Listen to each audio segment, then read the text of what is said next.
Hey everybody, how you doing? This is Barry, That Goat Metal Show.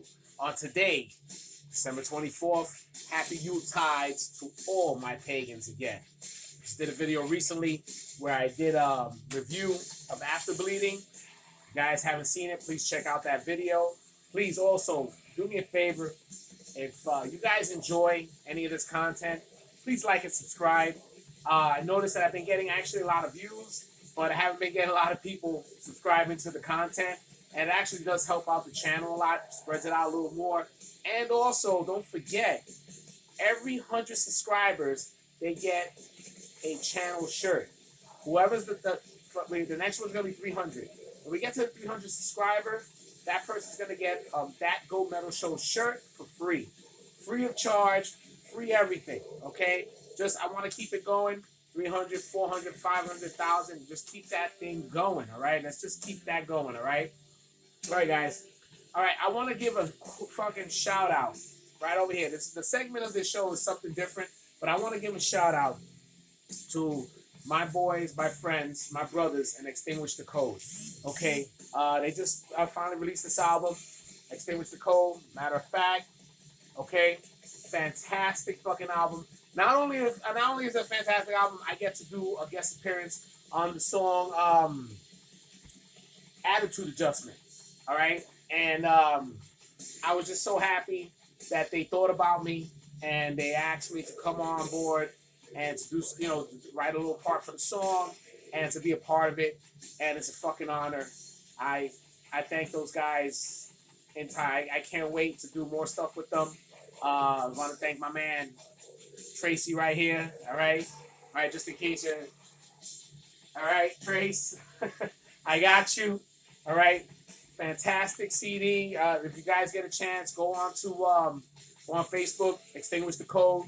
Try to get your hands on this EP. It's fucking phenomenal. Great fucking band. You can't go wrong. Just the inside of it right here. All right, great shit. Give them a listen. You're gonna like it. I guarantee you will like it. All right, it's fucking great. Great fucking brutal hardcore. Can't go wrong. Okay, Extinguish the Code. All right. Okay. Also, one of the things I was doing over here, getting to the end of the year, some people asked me questions, and I think I did this in a few videos before, but I don't think I did any. I was in depth on some of the stuff that I was discussing. They were saying like, oh, what got you into metal? What was one of the bands that influenced you to get into metal or get into rock or anything into that level where you just basically it became a catapult to other genres of metal and stuff? Well, basically, when I was younger, I was into a lot of different music. I love music. I was always into music. Growing up in the early 80s, the 80s itself was just a vacuum of music. If anybody grew up in the 80s, they understood that there was so much music to enjoy, whether it be rock, metal, hip hop, all sorts of things, freestyle. It was just good to listen to. The 80s just gave you a ton of music to enjoy, and I felt privileged that I was able to grow up in that time frame and enjoy the 80s. But as far as metal goes, what was my catapult? I don't know if anybody's been familiar with to me, it's still one of the greatest soundtracks of all time. The Lost Boys. Okay? I don't know if anybody's listened to the Lost Boys soundtrack. There was a redone of The Doors, People Are Strange. There was a whole bunch of different. If you remember the movie, you remember the soundtrack, it was great. Cry Little Sister. I mean, it enticed me. It got me into like listening to more of like edgier stuff. You look at it as being edgy. I was, when that movie came out in '86, I believe it came out. I was about 12 years old. So from there, I was already starting to like enjoy more edgier music. Now, the catapult into what was besides Lost Boys?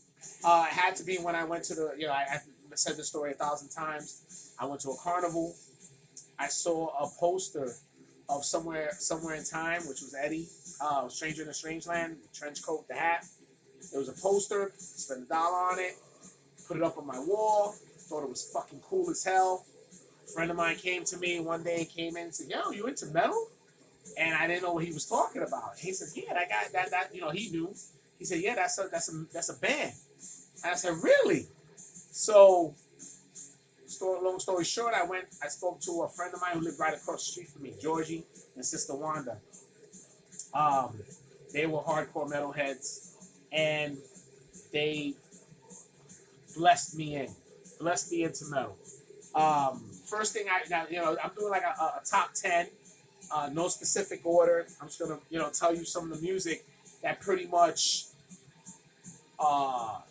made me who I am as far as a metalhead goes.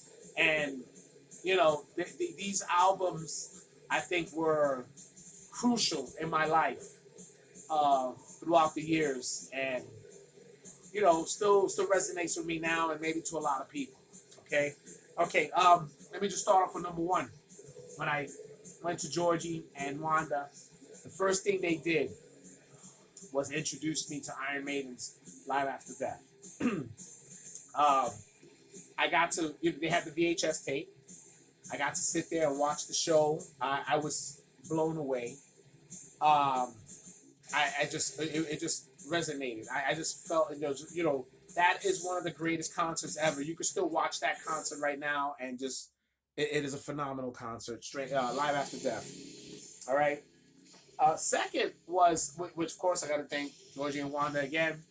Manowar. Okay, Kings of Metal. Kings of Metal was, that was back and forth. That was a great album. I love that fucking album to this day. It still holds good. Yeah, that album came out, I think it was 87, 88. And you could play that right now and it still resonates. It's still a fantastic album. Everything about that album is just so fucking good. That album was fantastic. I love that album to death. Then he started getting me more into like more edgier things. Okay, he introduced me to Carnivore. All right, Retaliation. Which I didn't. When Carnivore. Peter Steele back before Typo Negative. It was, yeah, fantastic. That whole album is just uphill, and some of the things that you hear in that album, like Jack Daniels and Pizza, just him tossing up his guts after, love that album. It just was, everything about it, the brutalness, the heaviness. It was Carnivore, and it just gave you something to enjoy at that time. Next was, we started diving more into like more of the more evil bands. It was like more evil. And the album that I remember him playing me was Venom, At War with Satan. And I remember sitting down listening to that whole song. Now, if anybody knows about that song, At War with Satan, it's about 18, 19 minutes long. It's a long song, but it's basically a whole fucking story. And it goes all the way till it gets to that part there where the man is talking about, the angels and, the seven gates of hell. And, you just hear that, and it just like, you feel like you're watching a movie, but you're listening to it. I love it. Venom, At War with Satan was like one of my greatest albums to listen to. Love that fucking album. All right. Then when it came down, getting introduced to Venom, I got introduced straight into Slayer. Okay. Hell Awaits. Okay. Hell Awaits was my gateway into Slayer. And hearing the first track, like I said, he was getting me into like more of the evilness, and Hell Awaits was just, oh man, blew my mind.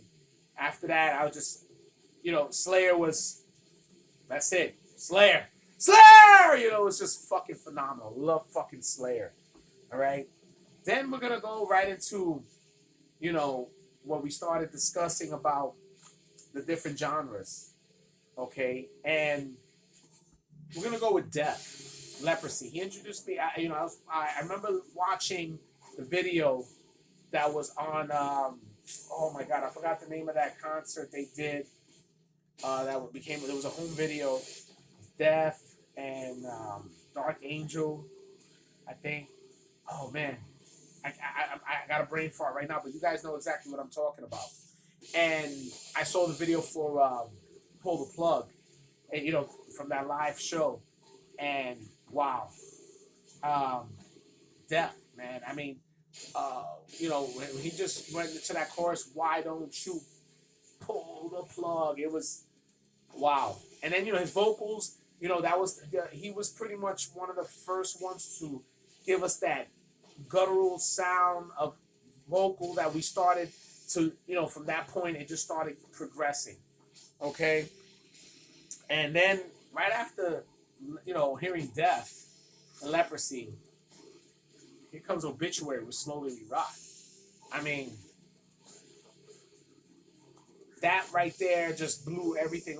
I was like just zoned on Slowly We Rock. Those vocals that John Tardy had during the in 1989 into 90, it blew everybody away. I mean, not only me but everybody. It's just listening to John Tardy was like, what the fuck? What was that coming out? It was like, he swallowed a demon. It was fantastic. I love that album to death. All right. Then I started dabbling into other form of, other subgenres and other genres of, rock and metal. And my first experience with New York hardcore was Sick of It All. Blood, Sweat, and No Tears. And Injustice System was like the one video that was being played all over the place. And I gotta say, to me, they're always gonna have a place in my heart. Sick of It All was always the band when I was starting my band. They were the epitome of hardcore that I wanted to have, with that style of hardcore, death metal, and so on. Sick of It All was always that band. And I had the pleasure of meeting them. One show they had at Malali's Park some years back, and my son was just a baby at the time. My son now was like 27 years old, and they loved the fact that I had him at the show. The whole band was so cool with it. They went. They gave my son an autographed. They autographed his hat. Gave him a jersey that he said he's gonna fit into when he gets older. He ended up fitting into him when he was about 11 years old eventually. But it was a great experience. And I thank those guys a lot for that, man. That was great.